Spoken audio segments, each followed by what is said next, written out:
Budget के बाद लगातार दूसरे दिन सोने के भाव में गिरावट आई है और आज 4 फरवरी मंगलवार को सोना सस्ता हुआ है। आज 24 कैरेट और 22 कैरेट सोने के भाव में 400 रुपए तक की कमी दर्ज की गई है और 10 ग्राम सोने का भाव ऑन एन एवरेज 84,000 रुपए के आसपास ट्रेड कर रहा है। सरकार ने सोने पर बजट में इम्पोर्ट ड्यूटी नहीं बढ़ाई है, जिससे इन्वेस्टर्स को राहत जरूर मिली होगी। कहीं न कहीं इसका फायदा आम लोगों को भी मिला है और सोने का भाव अब अपने पीक से नीचे आता हुआ नजर आ रहा है। अब आपको ये बता देते हैं कि गोल्ड 84,000 के पार क्यों चल रहा है। तो देखिए, अंतर्राष्ट्रीय बाजार में उथल पुथल और अमेरिकी नीतियों में बदलाव की वजह से निवेशक सोने को सुरक्षित निवेश मानकर इसमें पैसा लगा रहे हैं, जिससे इसकी कीमतें बढ़ी हुई हैं। एक्सपर्ट्स का मानना है कि अगर ब्याज दरें कम होती हैं तो बाजार में अनसर्टेनिटी बनी रहती है, तो सोने और चांदी की कीमतें और भी ज्यादा बढ़ सकती हैं। इसके अलावा भारत में शादी ब्याह और त्योहारों के समय में सोने की डिमांड बढ़ती है, जिससे आने वाले महीनों में इसकी कीमतों में और भी तेजी नजर आ सकती है। तो चलिए अब जानते हैं देश के बड़े शहरों में सोने का भाव आज के लिए क्या कुछ है। 24 कैरेट सोना दिल्ली में 400 रुपए की गिरावट के साथ 84,190 रुपए पर ट्रेड कर रहा है, जबकि 22 कैरेट सोना 77,190 रुपए पर बना हुआ है।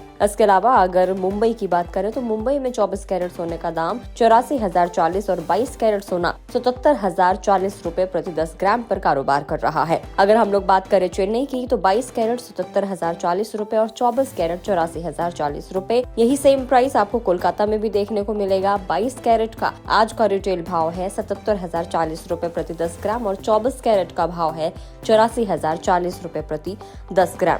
वहीं हम लोग चांदी की बात करें तो सोमवार 3 फरवरी को चांदी की कीमतों में मामूली सी गिरावट आई थी और चांदी के भाव में 100 रुपए की नरमी रही थी। चांदी की कीमत 99,300 रुपए प्रति किलोग्राम पर आ गई थी। इससे पहले चांदी का भाव 99,400 रुपए पर था। चांदी बहुत जल्द 1 लाख रुपए का रिकॉर्ड लेवल फिर से पार कर सकती है। आज की कीमत की बात करें तो आज उसका भाव है 99,300 रुपए प्रति किलोग्राम। अब जाते जाते आपको ये भी बता देते हैं कि देश में किस तरीके से सोने की कीमतें तय होती हैं। भारत में सोने की कीमत कई वजहों से बदलती रहती है, जैसे अंतर्राष्ट्रीय बाजार के भाव, सरकार की लगाई गई इम्पोर्ट ड्यूटी, टैक्स और रुपए की कीमत में उतार चढ़ाव। सोना सिर्फ निवेश का साधन नहीं है, बल्कि भारतीय संस्कृति का अहम हिस्सा भी है। शादी ब्याह और त्योहारों के समय इसकी डिमांड बढ़ने से कीमतें भी बढ़ जाती हैं। लोग इसे सुरक्षित निवेश मानते हैं, इसलिए इसकी कीमतों में बदलाव का असर आम लोगों की जेब पर भी पड़ता है। तो ये थे सोने और चांदी के लेटेस्ट भाव जो अभी आपको बताए हैं, ताकि आपको किसी भी समस्या का सामना ना करना पड़े। अगर आप इस वीडियो को फेसबुक पर देख रहे हैं तो फेसबुक पेज को लाइक करें और डेली बेसिस पर सोने और चांदी के लेटेस्ट भाव जानने के लिए गुड रिटर्न्स के यूट्यूब चैनल को सब्सक्राइब करना ना भूलें।